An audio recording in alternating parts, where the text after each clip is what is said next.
Imagine you lived tens of thousands of years ago and you're looking at the sky and you notice a thunderstorm coming in. You see a lightning bolt. What is that? You think to yourself, nothing you regularly see ever looks like that. It has to have been created by someone. What if there's someone up above, maybe above the clouds, maybe in their own world above or something, and they created the lightning bolt? Lightning is something far too complex to have been created naturally, right? It has to have been created by something else, some external agent. Stories like these are how religion began across the world. But why do we see a rising number of atheists today? What was that key moment that caused a lot of people to stop believing in God? With help from a good friend of mine whom you might know, let's try and answer that question in this video.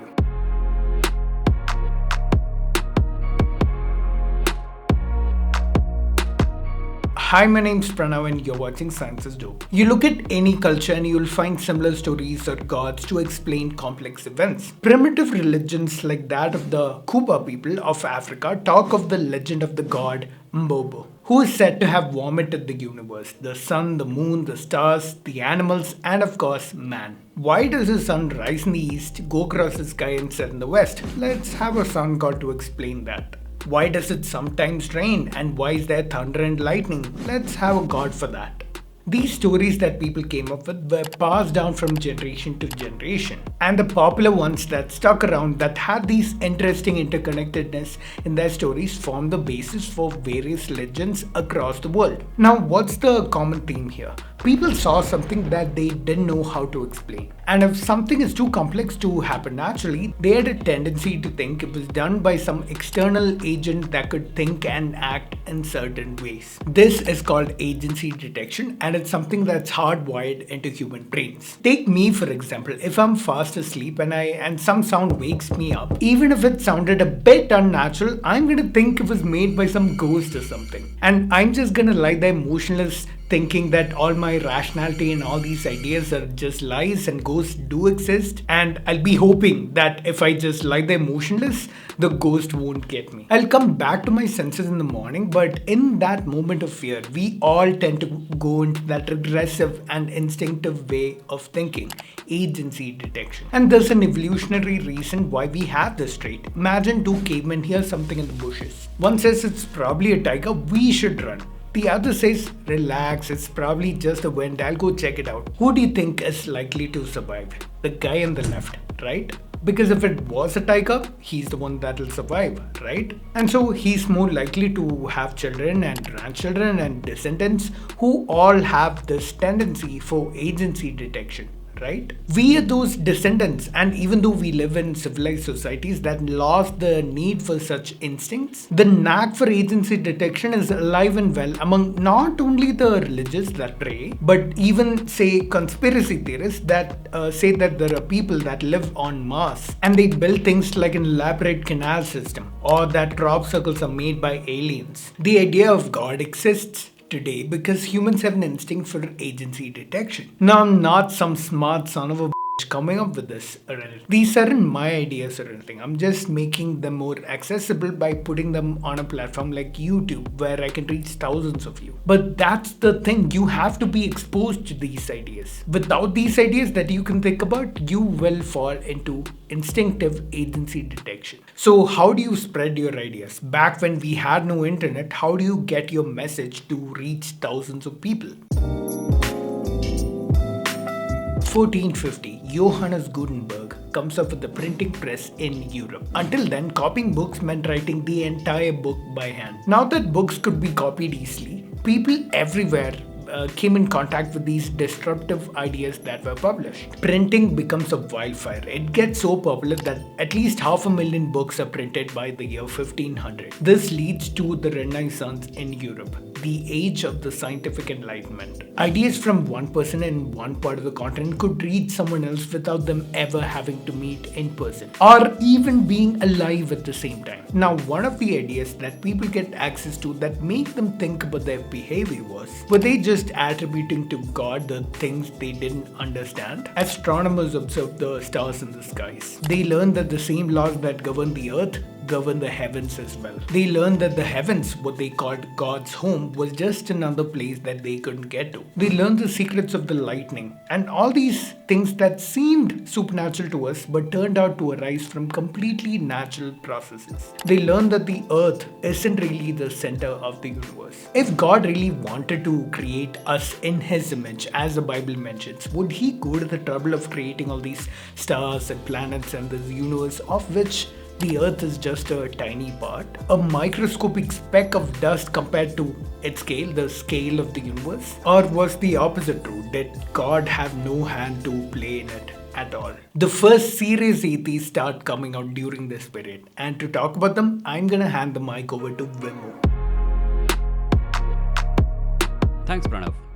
Before the printing press, there were prominent atheists and groups with secular thinking, but their ideas never got to many people. For example, there was Socrates in Greece, and he was an atheist. He rejected the gods. One of the accusations against him was that he was an atheist. Another one was that he believed in false gods. I don't know what kind of sense that makes. And there is more. Back home in India, there were prominent philosophical schools like the Charvakas, which were atheistic. And there were also religions like Buddhism and Jainism, which did not believe in any divine creator. Not only did these ideas not spread very much, they were not entirely free from supernatural elements and explanations, because it is human nature to fill in gaps in our understanding with mystical elements. However, that does not make it true. Now, by the time the printing press came around and people began to get a better idea about outer space, the natural world, and even medical science started getting more effective and popular, there were thinkers who realized that the scope for God as an explanation for nature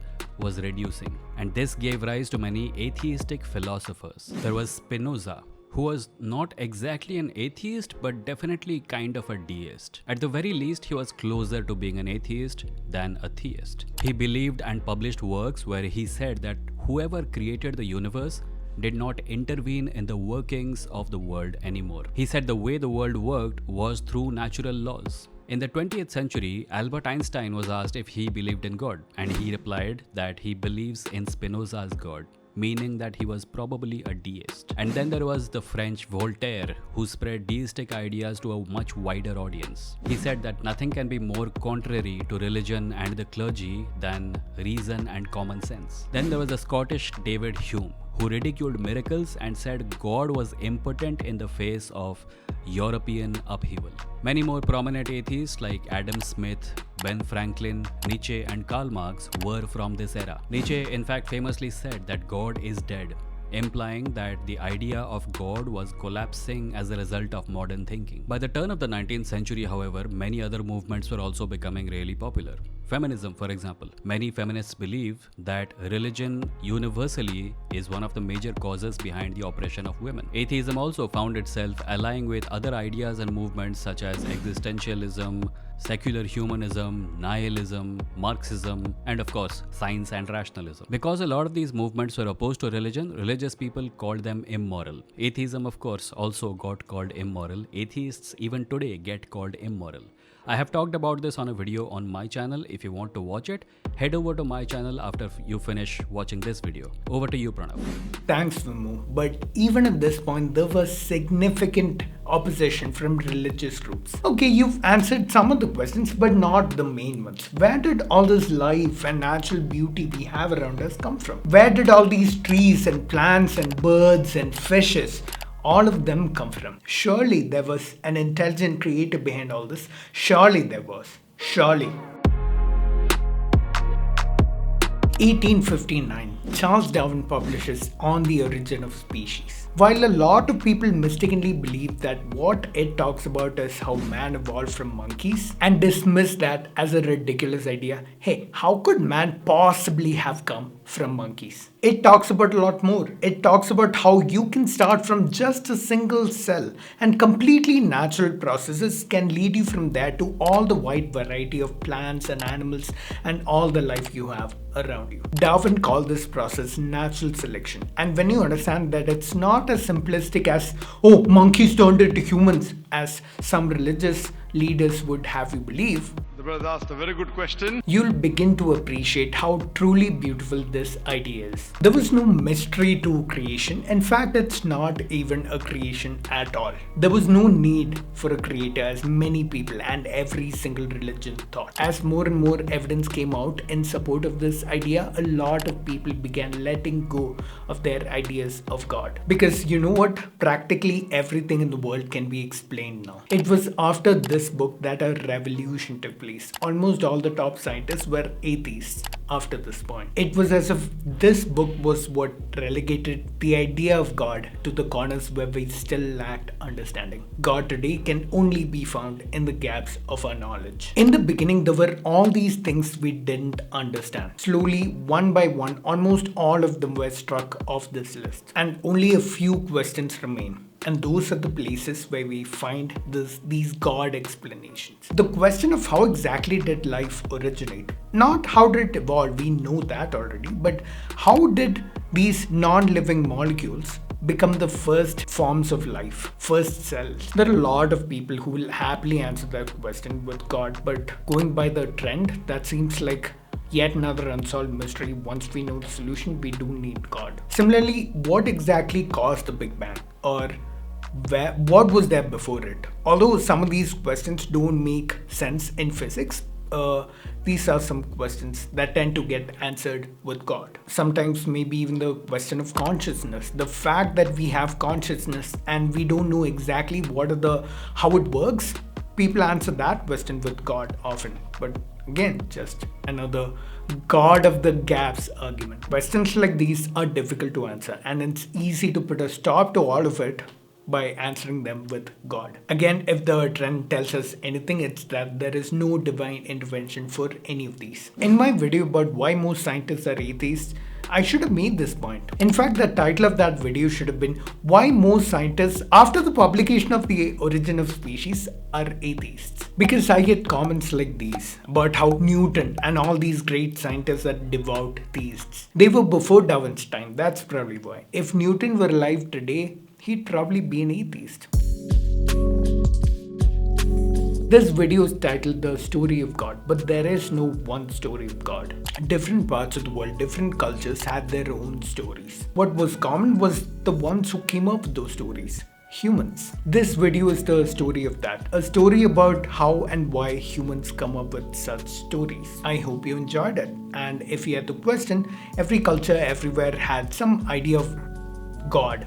So why is God such a universal idea? Well, now we know why. Thank you, Vimoh, for helping me out with this video. Everyone check out the video we did on his channel. I'll leave a link in the description. Check out all his stuff. He talks about religion, culture, atheism, writing, politics, power structures, and the man has really good clarity of thought. He's the one who helped me sort out some of the questions I myself had. You can learn a lot by just subscribing to him. I'll link Vimoh's channel down below. Before I end though, there's one last thing I want to talk about. And it's not a comfortable thing for me to talk about because I'm asking for your support. As you know, most of my content is not brand friendly, and so it's rare that I get a sponsor. And since I do YouTube full time and this is my primary source of income, I should probably say this more often. It doesn't help when I try to bring well-researched, well-produced content because it tends to be expensive. But fortunately for me, a lot of you like my content. So I'd really appreciate it if you support me on Patreon or buy me a coffee. Links down below. I have YouTube memberships as well, but I prefer you support me on Patreon because YouTube keeps 30% of the membership revenue. You do of course get perks if you choose to support me, like early access to videos, access to scripts, or one-on-one interactions with me, depending on your support tier and the platform where you support me. But don't worry, my content here on this channel will always be free. Support me only if you can and for those perks. For those that do choose to support me, you will forever have my gratitude. I'll see you in the next one. Till then, remember, science is dope.